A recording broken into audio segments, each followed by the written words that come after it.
এইমাত্র গ্রেপ্তার হলেন সমন্বয়ক হাসনাত আব্দুল্লাহ। সমন্বয়করা এবার ধ্বংস নিশ্চিত। এইদিকে শেখ হাসিনাকে আজকেই ক্ষমতায় বসাতে চলেছেন ডোনাল্ড ট্রাম্প। কঠিন অ্যাকশনে গেলেন সেনাপ্রধান। বিস্তারিত জানতে ভিডিওগুলো সম্পূর্ণ দেখতে থাকুন। বৈষম্য বিরোধী ছাত্র আন্দোলনের আহ্বায়ক হাসনাত আব্দুল্লাহকে গ্রেফতার করা হয়েছে। বৈষম্য বিরোধী ছাত্র আন্দোলনের অন্যতম সমন্বয়ক হান্নান মাসুদ ফেসবুকে একটি স্ট্যাটাস দিয়ে এই তথ্য জানান। খেলা কিন্তু একটা শুরু হয়ে গেছে। হাসনাত আব্দুল্লাহ আমাদের সেনাবাহিনীকে নিয়ে যে বক্তব্য দিয়েছেন বা সেনা প্রধানকে নিয়ে যে বক্তব্যটা দিয়েছেন, সেই বক্তব্যটাকে সরাসরি কৌশলে বা প্রত্যাখ্যান করেছেন আমাদের সার্জিস আলম। এবার থলের বিড়াল বের হয়ে আসছে। বিড়াল যে থলের ভিতরে লুকিয়ে ছিল তা বের করেছেন গতকাল 100তে 100 বার সঠিক বলেছিলেন। প্রিয় দর্শক, গর্জন যখন আসে না, থলের বিড়াল থল থেকে নড়াচড়া দিয়া উঠে এবং সে যে এখানে আছে কেউ না জানলেও সবার জানার সুযোগ হয়। এই মুহূর্তে শেখ হাসিনা কোথায় অবস্থান করছে তোমরা কেউ পারবে না বলে দিতে। তিনি পালিয়ে পালিয়ে বেড়াচ্ছে, তোমার নেত্রী নেই, পার্শ্ববর্তী দেশে নেই, তিনি এখন কোথায় কোন জায়গায় লুকিয়ে আছে সেটাই তোমাদের দায়িত্ব, তোমরা খুঁজে বের করো। আরেক তথ্য দিয়ে রাজনীতিতে একটা চমক সৃষ্টি করলেন বা জাতিকে চমকে দিলেন পিনাকি ভট্টাচার্য। কিন্তু ডক্টর ইউনূসকে হটিয়ে সেনা শাসন যারা আনতে চাইবে তাদেরকে পিটিয়ে দিল্লি পাঠিয়ে দেবে, তাদের ঠিকানা দিল্লি। আলোচনার বিষয় হচ্ছে 48 ঘন্টায় জাতিকে যুদ্ধের হাত থেকে বাঁচালো সেনাবাহিনী। জাতি ভয়াবহ বিপদ থেকে রক্ষা পেয়েছে। এই রক্ষার অন্তরালে যে ঘটনাগুলো ঘটেছে, সেনাপ্রধান ওয়াকারুজ্জামানকে বিদায় নিতেই হবে, তার বিদায় নেওয়া ছাড়া উপায় নেই। আমার আপনার ট্যাক্সের টাকায় বেতন নিবে আর অন্য দেশের সুযোগ সুবিধার জন্য কাজ করবে, অন্য দেশের হয়ে কাজ করবে, সেটা তো হইতে পারে না। সেনাপ্রধান ওয়াকারুজ্জামান কি বিদায় নেওয়ার সময় এসেছে? সেনাপ্রধান ওয়াকারুজ্জামানের কি বিদায় নেওয়ার সময় এসেছে? নাকি বিদায় নিতে পারেন প্রেসিডেন্ট শাহাবুদ্দিন চিপ্পু? সেনাপ্রধান হচ্ছে হাসিনার আর একটা গোলাম কুকুর। এক কুকুরের বাচ্চা দিয়ে আর এক কুকুরকে স্বাধীন করা যাবে না। আমরা যখন কুকুরকে দেশ ছাড়া করেছি, কুকুরের বংশ সহ উৎখাত করে দেশ ছাড়া করবো। আসসালামু আলাইকুম। দেশ বা দেশের বাইরের প্রবাস থেকে যারা ভিডিওটি দেখার জন্য ক্লিক করেছেন, ভিডিওটি আপনারা সম্পূর্ণ দেখবেন, কারণ আজকের এই ভিডিওটি বর্তমান দেশের পরিস্থিতি নিয়ে অত্যন্ত গুরুত্বপূর্ণ। সম্মানিত দর্শক, আপনারা শুনলে অবাক হবেন, সমন্বয়ক হাসনাত আব্দুল্লাহ কঠিনভাবে ফেসে গেছেন। তাকে ইতিমধ্যে গ্রেপ্তার করা হয়েছে। সেনাপ্রধান জেনারেল ওয়াকারুজ্জামান কঠিন অ্যাকশনে গিয়েছেন। এইদিকে যুক্তরাষ্ট্রের প্রেসিডেন্ট ডোনাল্ড ট্রাম্প শেখ হাসিনাকে আজকেই ক্ষমতায় বহাল করবেন, এমনই ঘোষণা দিলেন ডোনাল্ড ট্রাম্প। দর্শক, বেশি কথা বাড়াবো না, মহাবিপদে পড়তে চলেছেন ডক্টর ইউনূস। তো বেশি কথা না বাড়িয়ে আমরা মূল ভিডিওতে চলে যাই। আপনারা মনোযোগ সহকারে ভিডিওগুলো সম্পূর্ণ দেখতে থাকুন। হাসনাত যে দাবি করছে, সেই দাবিকে আবার পাল্টা খণ্ডাচ্ছে কে? সার্জিস। হাসনাতের যে বক্তব্য নিয়ে পুরো বাংলাদেশ তোলপাড় হয়ে গেল। এখন এই আন্দোলনের অন্যতম দুই কি বলা হয় যে নায়ক বা কেউ কেউ বক্তব্য খলনায়ক, যেটাই হোক, দুজন কিন্তু মেড ইন ছাত্রলীগ। আর সেখান থেকে এসে এনসিপির মূল দায়িত্বটা কিন্তু তারা বসেছেন। হাসনাত আব্দুল্লাহ আমাদের সেনাবাহিনীকে নিয়ে যে বক্তব্য দিয়েছেন বা সেনা প্রধানকে নিয়ে যে বক্তব্যটা দিয়েছেন, সেই বক্তব্যটাকে সরাসরি কৌশলে বা প্রত্যাখ্যান করেছেন আমাদের সার্জিস আলম। আর এই নিয়ে সোশ্যাল মিডিয়ায় এই মুহূর্তে তোলপাড় দেখি আমরা আসলে ঘটনার প্রেক্ষাপট কি। যদি আমরা দেখি যে হাসনাতের বক্তব্যকে ভুল প্রমাণিত করেছেন বা হাসনাত ভুল বুঝেছেন, ঘুরাইয়া ফিরাইয়া অনেক কষ্ট করে লম্বা সুরে একটা স্ট্যাটাস দিয়েছে হাসনাত, বিপরীতে সার্জিস। আর হান্নান মাসুদ বলতেছে, ভাই আপনারা যা শুরু করছেন, দুইজনের একজন মিথ্যা বলছেন। এখন কে মিথ্যা বলছে? যেহেতু সার্জিসের বক্তব্য সেনা প্রধানের দিকে চলে গেছে, তো জাতিবর বলতেছে এখন সার্জিস তুই মিথ্যাবাদী, হাসনাত ভাই সঠিক। এখন হাসনাত ভাই কাদের কাছে সঠিক? যাদের মতাদর্শ হাসনাতের সাথে মিলে তাদের কাছে হাসনাতের সঠিক। সার্জিস কি বলছে আমরা দেখি। সার্জিসের যে পোস্ট, আমরা যদি শর্টকাট দিকে বিশাল পোস্ট দিছে, তার বক্তব্য যেভাবে এই কথাগুলো ফেসবুক স্ট্যাটাসের মাধ্যমে এসেছে, এই প্রক্রিয়াটি আমার সমীচীন মনে হয়নি। আর তারপর সে লিখছে যে বরং এর ফলে পরবর্তীতে যে কোনো স্টেক হোল্ডারের সাথে আমাদের গুরুত্বপূর্ণ আলোচনা আস্থার সংকটে পড়তে। কথা কিন্তু সত্য। রাজনীতিতে অনেক কিছু হয় পেছনে পেছনে তলে তলে, রাষ্ট্রীয় সিস্টেম সেটআপে অনেক কিছু কিন্তু আসলে হয়।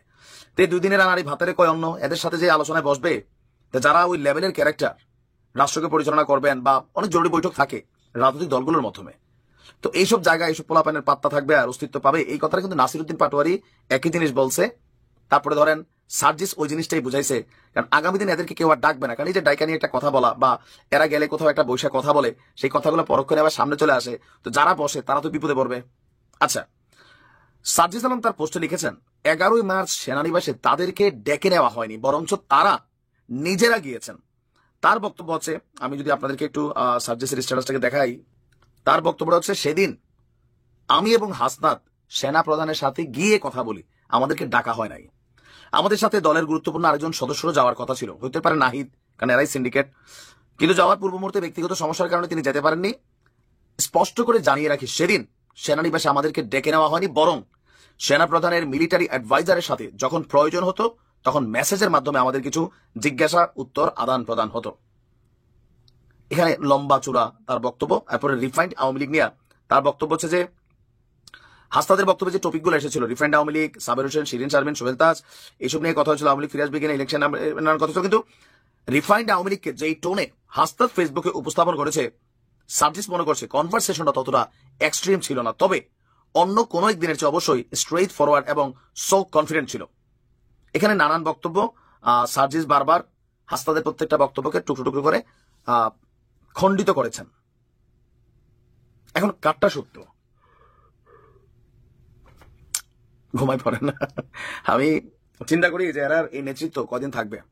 আমরা সমালোচনা কোন জায়গা থেকে করি কিছু জিনিস তো বুঝতে পারি ভাই, আপনার মতন এত গুজবে পাগল না, আর ধরেন বাতাসে উড়ি না।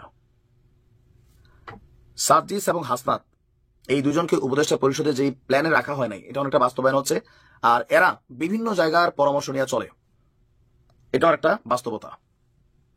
তো কোনো পরামর্শে বিপদ বাড়ে, কোনো পরামর্শে কমে। এখন সার্জিস না হাসনাত কোনটা মিথ্যুক এটা জাতি ডিফাইন করুক, তবে আমার ধারণা সার্জিস মিথ্যুক একটা চালু হয়ে গেছে। তুই ছাত্রলীগের দালাল ছিলি বা ছাত্রলীগ করতে, হাসনাত তো ছাত্রলীগই করতো, নেতৃত্ব হলে ছাত্রলীগই দেয়, ঘুরে ফিরে দলের বিভিন্ন জায়গায় গিয়ে। বিষয়টা কেমন? কারে ট্রাস্ট করবেন আপনি? বাংলাদেশের কোন যে সকল কুকুর কুত্তার ল্যাজ গুটায়া পালাইছে, এই সকল কুত্তাকে আর বাংলাদেশে ঢুকতে দেওয়া হবে না। সেনা প্রধান হচ্ছে হাসিনার আর একটা গোলাম কুকুর। এক কুকুরের বাচ্চা দিয়ে আর এক কুকুরকে স্বাধীন করা যাবে না। আমরা যখন কুকুরকে দেশ ছাড়া করেছি, কুকুরের বংশ সহ উৎখাত করে দেশ ছাড়া করব। কুত্তা দিয়ে যদি দেশ শাসন করার দুরভিসন্ধি করা হয়, সেনা প্রধানকে বলছি আমরা লক্ষ লক্ষ আবু সাঈদ বুক পেতে দিয়ে ক্যান্টনমেন্ট উড়িয়ে দেব। বাংলাদেশ নিয়ে কোনো ষড়যন্ত্র করবেন না। আপনার বেঁচে পালাবার কোনো জায়গা নাই। আপনার অপশন হচ্ছে দুইটা, বাংলাদেশের কারাগারে থাকবেন নাকি বেলজিয়ামের কারাগারে থাকবেন। আপনাকে সিদ্ধান্ত নিতে হবে, আপনার কবর কি বঙ্গোপসাগরে হবে না আটলান্টিকে হবে। বাংলাদেশে ফেরাউনের পরের নীল নদে যেভাবে কবর খুঁজে বের করা হয়েছিল, আপনার জন্য বাংলার নীল নদ প্রস্তুত করা আছে। বাংলার মাটি ফেরাউনকে যেভাবে মিশরের মাটি নেয় নাই, বাংলার ফেরাউনকেও বাংলার মাটি কবর দিতে দেবে না। আপনার লাশ ভাসায় দেওয়া হবে, বঙ্গোপসাগরে ভাসায় দেওয়া হবে। আপনার জানাজা হবে না, গোসল হবে না, কেউ আপনার জানাজা পড়বে না। যারা শেখ পরিবার দালালদের জানাজা পড়বে, ওরা হচ্ছে বাংলার গাদ্দার ঘসিকে বেগম এবং মীর জাফর। বাংলাদেশের সেনা প্রধান থেকে শুরু করে সশস্ত্র বাহিনী যারা আছে, পুলিশ, র্যাব, আর্মির যারা বাহিনী আছে, দিল্লির সেবাদাস বুদ্ধিজীবীরা মিলে বাংলাদেশের এই ঐতিহাসিক বাংলা বসন্তকে হাইজ্যাক করবার যে ষড়যন্ত্র করছে, আমরা দেশবাসীকে বলবো সতর্ক থাকবেন, মাঠ ছাড়া যাবে না। যেই প্রজাতন্ত্রের কর্মচারীরা আমাদের টাকায় অস্ত্র কিনে, বুলেট কিনে আমাদের হাজার হাজার মানুষকে গুম খুন করেছে, সেই সেনা প্রধানের হুকুমে বাংলাদেশ চলতে পারে না, পারবে না। আমরা সেনাবাহিনীকে বলছি ব্যারাকে ফিরে যান, কারফিউ উড্ডু করেন। This is not your business. Bangladesh এদেশের সাধারণ মানুষরা রক্ত দিয়ে স্বাধীন করেছে, রক্ত দিয়ে প্রতিহত করবে এবং লালন পালন করবে। জিএম কাদের একটা মজার কথা বলছেন, যদিও তার বিরুদ্ধে পদ এবং মনোনয়ন বাণিজ্যের একটি দুর্নীতির অনুসন্ধান করছে দুদক, এবং তিনি বলছেন যে এটা রাজনৈতিক উদ্দেশ্য প্রণোদিত, যেহেতু সরকারের বিরুদ্ধে কথা বলেছেন তাই এটি করা হচ্ছে, এবং বলেছেন যে তাকে ব্ল্যাকমেইল করা হচ্ছে, এমন কথা তিনি বলেছেন। কিন্তু তিনি আওয়ামী লীগ সম্পর্কে একটা কথা বলেছেন, বলছেন যে আওয়ামী লীগের চালক খারাপ হতে পারে কিন্তু গাড়ি তো খারাপ না। এটা আওয়ামী লীগ নিষিদ্ধ সম্পর্কে তিনি এই মন্তব্য করছেন। কি বলছেন? আওয়ামী লীগকে নিষিদ্ধ করার বিরোধিতা করে জাতীয় পার্টির চেয়ারম্যান জিএম কাদের বলেছেন আওয়ামী লীগ একটা দল, দলের ভিতরে যারা বাস করছে তারা খারাপ হতে পারে। আওয়ামী লীগ একটা গাড়ি, এর ড্রাইভার খারাপ হতে পারে, গাড়িটা তো খারাপ নয়। অর্থাৎ আওয়ামী লীগ বলতেছে দল ঠিক আছে, দল ভালো, কিন্তু যারা এটা পরিচালনা করছে তারা খারাপ, সুতরাং এই কারণে আওয়ামী লীগকে নিষিদ্ধ করা উচিত না। তিনি বলছেন এসব জিনিস বুঝতে হবে, কাজে জোর করে অনেক কথাই বলা যায়। শুক্রবার সন্ধ্যায় রংপুর সফরে এসে নিজ বাসভবনে সাংবাদিকদের এসব কথা বলেন তিনি। জিএম কাদের বলছেন সবাইকে বুঝতে হবে বিশাল অঙ্কের জনসংখ্যাকে বাইরে রেখে ইচ্ছা মতো যা তা করব, যেটা ফ্যাসিস্ট শেখ হাসিনা করেছিল। দেশের অর্ধেক লোককে বাদ দিয়ে নির্বাচন করবেন, কাউকে জোর করে নির্বাচনে আনবেন, কাউকে জোর করে বাদ দেবেন। এইরকম নির্বাচন দেশে গ্রহণযোগ্য হবে না। এইরকম করলে দেশে স্থিতিশীলতা আসবে না। এটা করলে দেশ সামনের দিকে সংঘাতময় দুর্যোগপূর্ণ অবস্থায় চলে যাবে। তো এই যে জিএম কাদের সব ঠিক আছে, বক্তব্য তো ভালোই বলেন, যেমন আওয়ামী লীগ সম্পর্কে বললো যে গাড়ি ভালো কিন্তু চালক খারাপ। তিনি এই যে বলছেন যে নির্বাচন সম্পর্কে যেটা বলছেন, যে নির্বাচনে মানে জোর করে আনবেন, কাউকে বাদ দেবেন, এরকম নির্বাচন গ্রহণযোগ্য হবেন না। তো এইসব নির্বাচন, 3টা এরকম নির্বাচনের সহযোগী ছিল জাতীয় পার্টি। তো একবারও তো এরকম বিরোধিতা করলো না, প্রতিবারই নানান রকম কথাবার্তা বলার পরে তারপরে যখন নাকি ক্ষমতাসীনদের সঙ্গে একটা সমঝোতা হয়েছে তখন সুসুর করে নির্বাচন চলে গেল। তো এইসব কথা আবার জিম তাদের মুখে মানায় না। তিনি বলছেন আইন শৃঙ্খলা পরিস্থিতি একদম ভেঙে পড়েছে, পুলিশ বাহিনী তাদের মনোবল হারিয়েছে, এখনো কাজে ফিরতে পারছে না, এর জন্য বর্তমান সরকার দায়ী। ব্যাপার চেয়ারম্যান বলছেন বাংলাদেশের জঙ্গিবাদের উত্থান হচ্ছে, যুক্তরাষ্ট্রের সাবধান বাণীতে সতর্ক হতে না পারলে দেশের জন্য বড় ক্ষতি হতে পারে। আইন শৃঙ্খলা পরিস্থিতি স্বাভাবিক করতে না পারলে দেশে অপরাধ প্রবণতা ও বেকারত্বের সংখ্যা বাড়বে। অন্তর্বর্তী সরকারের উদ্দেশ্যে বলেন যদি দেশকে স্বাভাবিক পরিস্থিতিতে ফিরিয়ে না আনতে পারেন তাহলে ক্ষমতা ছেড়ে দেন। যাক, এসব কথার কথা, কিন্তু আওয়ামী লীগের প্রতি তার যে একটা সমর্থন আছে, যতই তাদেরকে ফ্যাসিস্ট বলুক না কেন, এই আওয়ামী লীগকে টিকিয়ে রাখা এবং এই আওয়ামী লীগকে টিকিয়ে রেখে তার উপর মানে তাকে সাপোর্ট করে সুবিধা আদায় করার একটা লম্বা রাজনীতি জাতীয় পার্টি করেছে, তার মাসুল এখন দিতে হচ্ছে। ফলে আওয়ামী লীগ যত কথাই বলুক না কেন, জাতীয় পার্টি এর দায় এড়াতে পারবে না। দর্শক, পালানো যার স্বভাব, যে জন্মগতভাবেই পালানো পছন্দ করে, কখনো বোরকা পরে পালায়, কখনো বোরকা পরে প্রবেশ করে, কখনো আবার এই বাংলাদেশ থেকে নিজে হেলিকপ্টারে পালিয়ে যায়, আবার এখন তিনি পার্শ্ববর্তী দেশ যেখানে নিরাপদ নিজেকে মনে করেছেন, যেখানে বসে ষড়যন্ত্রের সকল বীজ বপন করে চলেছেন, তিনি সেখান থেকেও পালিয়ে যাচ্ছেন, পালিয়ে বেড়াচ্ছেন। তার মৃত্যুর আগ পর্যন্ত কি পালানোটাই তার জীবনের একটি সর্বশেষ ইচ্ছা হিসেবে পূরণ করবেন মহান রব? আমার কাছে সেটাই এখন প্রশ্নবিদ্ধ হচ্ছে। আমরা এও শুনেছি দিল্লি থেকে পালিয়ে কলকাতায় এসেছেন এবং কলকাতার 2টি জায়গায় নাকি তাকে এখন পর্যন্ত শনাক্ত করা গিয়েছে, সেটা হচ্ছে সল্ট লেক আর নিউ টাউন এলাকা। আবার আমরা বিভিন্ন টিভি চ্যানেল এবং বিভিন্ন জায়গার রিপোর্টে দেখেছি তিনি ভারত থেকেই পালিয়ে ভিন্ন কোনো একটি দেশে ইতিমধ্যে চলে গিয়েছেন। কোন দেশে গিয়েছেন সেটা নিশ্চিত হওয়া যায়নি, কিন্তু তিনি ভারতে নীরবে নিবৃতে বাংলাদেশের আওয়ামী লীগগুলোকে মিছিলের মধ্যে ব্যস্ত রেখে, নতুন করে তাদেরকে উদ্দীপনা ছড়িয়ে দিয়ে, বাংলাদেশের মানুষের মধ্যে আওয়ামী লীগের লোকদেরকে একটু নতুন করে তরতাজা করার জন্য তিনি তাদেরকে মিথ্যা প্রলোভন দেখিয়ে বাংলাদেশে নাকি ঈদ করতে আসবে সেই স্বপ্ন বাস্তবায়নের জন্য তিনি অডিও পর্যন্ত তিনি দিয়েছেন যে ঈদের সময় তিনি আসতে চান, দেখা করতে চান, বক্তব্য এরকম আসছে। তো সেই অবস্থায় তিনি নেতাকর্মীদেরকে রেখে তিনি কেন তাহলে পালাচ্ছেন? এই শেখ হাসিনা ভালো করেই জানে এই বাংলাদেশে তিনি আসতে পারবেন না। এই শেখ হাসিনা ভালো করেই জানে পার্শ্ববর্তী দেশেও তিনি নিরাপদ নয়, কারণ এমন পরিমাণ অপকর্ম করেছে যেই নেতৃত্বে এই অঞ্চলের কোনো জায়গায় কেউ নিরাপদে থাকতে দিবে না। সে কারণেই তিনি এখন নিজের ব্যাগেজ গুছাচ্ছে, একটি ধোঁয়াশার মধ্যে রেখেছে পার্শ্ববর্তী দেশ। পার্শ্ববর্তী দেশও তাকে নিয়ে এখন একেবারেই চরম মাত্রার বিব্রতকর পরিস্থিতির মধ্যে আছে, কিন্তু পার্শ্ববর্তী দেশের এর কোনো বিকল্প নেই। শেখ হাসিনার পাশে থাকা ছাড়া বিকল্প কোনো পথ নেই। আমি ক্লিয়ার বলতে পারি, এই মহিলা আর কোনোদিন জাতির সামনে প্রকাশ্যে আসতে পারবে না, সেই সুযোগ তার নেই, আর আসবেনও না।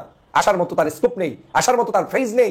আদতে তার ফেসটা এখন কার মতো হয়ে গিয়েছে তাও আল্লাহ ছাড়া কেউ জানে না। তাহলে কি দাঁড়াচ্ছে এই রাজনীতি? এই অন্যায় অত্যাচার জুলুম করে মানুষদেরকে 2000 মানুষ হত্যা করে এখান থেকে বিদায় নিয়ে তার জীবনের প্রাপ্তিটা কি? তার জীবনের প্রাপ্তি একটাই, নরেন্দ্র মোদী। এই মোদীকে তিনি পেয়েছেন, তার জীবনের প্রাপ্তি একটাই, নিজ মাতৃভূমি ছেড়ে এখন পালিয়ে বেড়াচ্ছেন। তার জীবনের প্রাপ্তি এখন একটাই, মাতৃভূমির স্বাদ রক্ষা আর তার দ্বারা হবে না। মাতৃভূমি থেকে বিতাড়িত হয়ে ভিন্ন দেশের স্বাদ সে গ্রহণ করছেন। হ্যাঁ, ভিন্ন দেশ না, যেখানে তার জন্ম, যেই জায়গা থেকে তাদের কার্যক্রম পরিচালিত হয় সেই জায়গায় তিনি ফেরত গিয়েছেন। কিন্তু আজকে দুঃখ লাগছে সেই জায়গাটাও তিনি শেষ পর্যন্ত থাকতে পারবেন না। আমি তো মনে মনে খুব চেয়েছিলাম যেই মানুষটি যাদের আদর্শে গড়ে উঠেছে, যেই মানুষটি যাদের চরিত্রে জীবনযাপন করছে, তার অন্তত শেষ নিঃশ্বাসটা সেই দেশেই হোক যে দেশে এতদিন পাশে বসেছিলেন ভারতে। তার তো ওখানেই অন্তত থাকা উচিত, শেষ নিঃশ্বাসটা ওখানেই হওয়া উচিত। ওখানের নিয়ম কানুনই তার মৃত্যুর পরে অন্তত পক্ষে জীবনটাকে সুন্দরভাবে শেষ করার যে একটি ধর্মীয় রীতিনীতি তাদের রয়েছে সেটা হোক, সেটা তো চেয়েছিলাম। কিন্তু সেটাও কি তার ভাগ্যে এখন আর থাকবে না? তিনি সেখান থেকেও এখন পালিয়ে বেড়াচ্ছেন। কোথায় যাচ্ছেন, কোথায় গিয়েছেন? জনমনে এখন এটাই প্রশ্ন। আমি যে প্রশ্ন ছুড়ে দিলাম, আওয়ামী লীগের কোনো বাচ্চারা থাকলে জবাব হাজির করো। আমি শেখ হাসিনার ভিডিও ফেস দেখতে চাই। ফেস দিয়ে পারলে আমার চ্যালেঞ্জ গ্রহণ করো যে শেখ হাসিনা এখন নরেন্দ্র মোদীর বিল্ডিং এ আছে নাকি গুপ্ত কোনো জায়গায় পালিয়ে বেড়াচ্ছে। পারলে চ্যালেঞ্জটা আমার গ্রহণ করো। পারবা না তোমরা। নাই, তোমার নেত্রী, তোমার মা হারিয়ে গিয়েছে, চিরদিনের জন্য হারিয়ে গিয়েছে। আর কোনোদিন তোমার মা মাথা উঁচু করে দাঁড়াতে পারবে না তোমরা এখন শনাক্ত করতে। এই মুহূর্তে শেখ হাসিনা কোথায় অবস্থান করছে তোমরা কেউ পারবে না বলে দিতে। তিনি পালিয়ে বেড়াচ্ছে, গ্রাম থেকে গঞ্জ, শহর থেকে গ্রাম, এখান থেকে সেখান, সেখান থেকে এখান, ভারত থেকে পার্শ্ববর্তী অন্য দেশ, এভাবে করেই তার জীবনটা এখন যাচ্ছে। তিনি পালানোর মধ্যেই আছেন, আর তোমরা আসছো বাংলাদেশ দখল করতে। সম্ভব নয়। তোমার নেত্রীকে পারলে খুঁজে বের করে আবার সামনে নিয়ে আসো। জীবনে রাজনীতি করবো না। তোমার নেত্রী আর কোনোদিন ফেস দেখাতে পারবে না। তোমার নেত্রী নেই, পার্শ্ববর্তী দেশে নেই। তিনি এখন কোথায়, কোন জায়গায় লুকিয়ে আছে সেটাই তোমাদের দায়িত্ব। তোমরা খুঁজে বের করো। খুঁজে বের করতে পারবে না, কারণ তোমাদেরকে ধোঁয়াশার মধ্যে রেখে তিনি কিন্তু চিরদিনের জন্য বিদায় নিয়ে চলে গিয়েছেন।